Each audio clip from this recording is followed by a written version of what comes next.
ازيكم عاملين ايه؟ يا رب تكونوا بخير. هنعمل النهارده صينيه كفته بالخضار، طعمها حلو جدا، بربع كيلو لحمه مفرومه، وهنعمل جنبيها رز بسمتي. هو مش بسمتي قوي يعني احنا هنعمله بالرز بتاع التموين. لايك وشير لو عجبتكم الوصفه، ويلا نشوف الطريقه. انا عندي بصلايه وبطاطسايه بحجم وسط، مش عايزين نكتر منهم قوي. البطاطس هتديكي طعم حلو قوي في الكفته، وفي نفس الوقت هتزود الكميه معانا.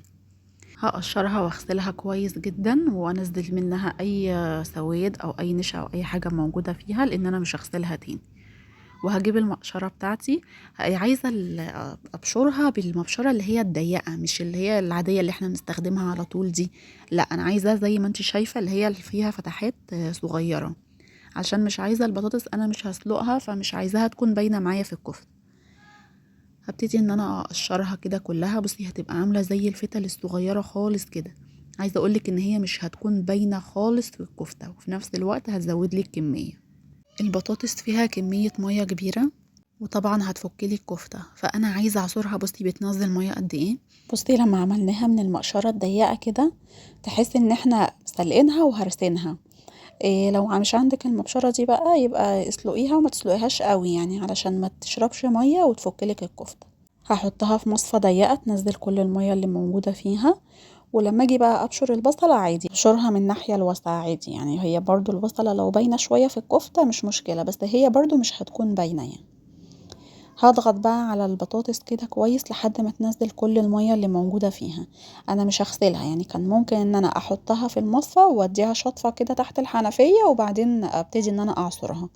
لكن انا عايزة برضو لو فيها نشا شوية البطاطس تمسك لي الكفتة. يعني احنا بنحط مادة ربط، ممكن نحط فيجيتار، ممكن نحط دقيق في الكفتة، بس انا هستغنى عنهم وهكتفي بالنشا اللي موجودة في البطاطس. المعلقة مش بتنزل المية كويس، فهبتدي ان انا اعصرها بايدي. طريقة الكفتة دي هتعجبكم جدا، وفي نفس الوقت موفرة. انا هستخدم ربع كيلو من اللحمة المفرومة بس، وهتكفي غدا من 4 ل5 افراد. البطاطس لازم نعصرها كويس جدا عشان الوصفة ما تبوظش منك. المية اللي نزلت من البطاطس دي انا هتخلص منها، مش محتاجاها يعني في حاجة. لكن المية بتاعة البصل دي انا هخليها، لاني هحتاجها في الاخر. هبتدي برضو ان انا اصفي البصل، لان اي مية هتكون موجودة في الخضار بتاعي هتخلي الكفتة تفك مني. فابتدي ان انا انزل منها كده كويس جدا، ويفضل ان انا ارش فيها رشة ملح كده. الملح بيخلي البصل ينزل كل المية اللي موجودة جواه. دي عشان صفينا المية من البطاطس بقت عاملة ازاي، ناشفة قوي. هحط بقى البصل على البطاطس وهبتدي ان انا ابهرهم. بصي، اي نوع بهار عندك حطيه، يعني الموجود عندك حطي. بصي، هحط ملح، فلفل اسود، كمون، كزبرة ناشفة، بابريكا. وعشان الكفتة ما تبقاش مكتومة كده معايا، هحط عليها يعني رشة بسيطة من البيكنج صودا او الكربوناتو او بيكربونات الصوديوم، وتوم باودر وبصل باودر وقرفة و3 فصوص توم مفروم. انا هسيب لكم كل المقادير دي موجودة في صندوق الوصف تحت. اضغطي على عنوان الفيديو هتلاقي صندوق الوصف فيه كل المقادير، ولو في ملاحظات هكتبها لك فيه عشان تعرفي تتفرجي على الفيديو كويس وتركزي في الطريقة. قطعت كده فلفلية، ودي اختيارية انا عشان عندي من الفلفل ده وبيخلي طعم الاكل حلو جدا. بس لو مش عندك عادي يعني، ما تعمليهوش يعني، ما توقفيش نفسك على حاجة. وحطيت ربع كيلو اللحمة المفرومة وهحطهم كلهم في الكبة. انا كان ممكن ان انا اقطعه صغير خالص الفلفل واعجن بقى اللحمة بايدي، بس الواحد مفهوش مجهود ان هو يعجن وكده. فالكبة بصراحة سريعة وهتخلي اللحمة عاملة زي العجينة. لما تلاقي اللحمة بالمنظر ده قدامك، اعرفي ان الكفتة بتاعتك هتطلع ناجحة 100%. بصي كأنك ماسكة عجينة دقيق، مش لحمة ابدا. بصي الانسجة داخلة جوه بعض ازاي. لو ما عندكيش كبة اعجنيها بايدك هتديكي نفس النتيجة، بس هتعجنيها يعني حبة حلوين كده. احنا عشان ضربناها في الكبة كتير فهي سخنت شوية معانا، فالافضل ان احنا نحطها في التلاجة نص ساعة عشان تتشمع وتبقى سهلة معايا لما اجي اصبعها. احنا لما بنروح المحلات المشويات بيقدموا لنا الكفتة المشوية او اللحمة المشوية، بيدونا معاها فلفل مشوي بيشوه على الفحم، بيبقى طعمه حلو جدا. فانا النهاردة عايزة اشوي الكفتة دي في الفرن وتحتيها الفلفل ده، هيديها طعم حلو قوي. وفي نفس الوقت هناخد الفلفل ده المشوي وهنحط معاه خضار.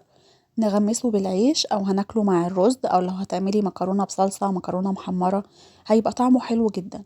ونوع الخضار اللي احنا هنحطه في الطاجن ده اختياري، يعني اي حاجة عندك حطيها، عندك بطاطس حطي، عندك جزر حطي. انا هحط النهاردة فلفل وجزر وطماطم. انا مكتفية بالبطاطس اللي انا حطها جوه اللحمة، لكن انتي لو عايزة تحطي بطاطس مع الطاجن ده برضو هتبقى حلو جدا. انا عملته معاكم قبل كده طاجن السجق، كنت حاطة فيه البطاطس والفلفل والبصل، فانتي كمان ممكن تحطيهم في الوصفة دي، بيبقى طعمهم حلو جدا، وبيبقى طبق متكامل من غير مواعين كتير، وفي نفس الوقت خفيف وسريع وحاجة جديدة احنا بنعملها، يعني نغير في الأكل كده عشان الواحد زهق من الأكل التقليدي. أنا قشرت الجزراية وقطعتها قطع صغيرة عشان دي أكتر حاجة هتاخد سوا معايا، فقطعها قطع صغيرة. وقطعت الطماطم، يعني تبقى الطماطمية ايه ماسكة نفسها شوية عشان ما تتفعصش كده وانا بقطع. وقطعت الفلفل اخضر وفلفل اصفر وفلفل الوان، لو ما عندكش فلفل الوان عادي موجود عندك حطي. كمان لو عندك بطاطا حطيها هيبقى طعمها حلو جدا. البطاطا لما بنحطها مشوية مع الخضار بتبقى مدياله تسكيرة كده وطعمها حلو قوي. شكلت اللحمة كده الكور، طلع معايا 13 كورة كبيرة، وانا مستخدمة ربع كيلو لحمة مفرومة بس. هدخلها بقى الفرن، اللحمة فيها طبعا مادة دهنية هتنزل على الخضار وهتشوي فيه، هيبقى طعمها حلو قوي. الخضار هيكون شارب من الكفتة وهيبقى طعمها حلو قوي، جربوها. انا حطيت على الخضار معلقة زيت وفلفل وملح ومية البصل، وقلبتهم كويس، وبعد كده حطيت عليهم الكفتة. تعالوا بقى نعمل الرز. انا متدبسة في رز تموين، ورز التموين ده سيء جدا جدا جدا، يعني انا منصحش اي حد ان هو يجيبه. كمان لما بتعمليه بتحسي ان هو باين، عارفة لما تكوني عاملة رز وتسيبيه في التلاجة يومين 3 ويبقى ناشف كده وطعمه مش حلو، او تحسي ان انتي بتاكلي بلاستيك. فانا دلوقتي عملته بطريقة حلوة، يعني خلت طعمه يبقى حلو شوية. هو عشان الرز طويل فانا استخدمته كأنه بسمتي، وعملته بنفس مقدار الرز البسمتي، يعني كوباية الرز حطيت عليها كوبايتين من المية. استوى وبقى حلو، وبقى يعني ايه بدل ما هو سيء قوي بقى يعني شغال تمام. طبعا انت لو عندك اعمليه بالطريقة دي، لكن لو مش عندك منصحكيش ان انت تجيبيه. انا عملته بطريقة الرز العادي، حطيت معلقتين زيت وعليهم 4 كوبايات مية، وعليهم كركم او كاري براحتك، شوفي انت عندك ايه واعمليه، وحطيت قرفة وملح، واستنيت المية تغلي ونزلت عليها بالرز، قلبته كويس لحد ما شرب المية بتاعته، بعدين هديت عليه النار خالص وغطيته لمدة 20 دقيقة. الخضار اتشوى معايا والجزر استوى وكل الخضار بقى مستوي، واللحمة طعمه حلو جدا. الطاجن ده جربيه هيعجبك، وفي نفس الوقت سريع وشكله حلو وحاجة جديدة كده يعني. بصي تعالي اوريكي اللحمة من جوه عاملة ازاي، البطاطس مش باينة فيها خالص، محدش عارف اصلا ان انا حاطة من جواها بطاطس، وعملت معايا كمية محترمة. كمان لما تيجي تاكليه بالعيش هيبقى طعمه حلو قوي، وبالرز برضو جميل. عايزة اقولك ان رز التموين بالطريقة دي يعني حلو بنسبة 80%. انا كده خلصت حلقة النهاردة، يا رب تكونوا استفدتوا من الفيديو. لو استفدتوا ما تنسوش اللايك والشير، والسلام عليكم.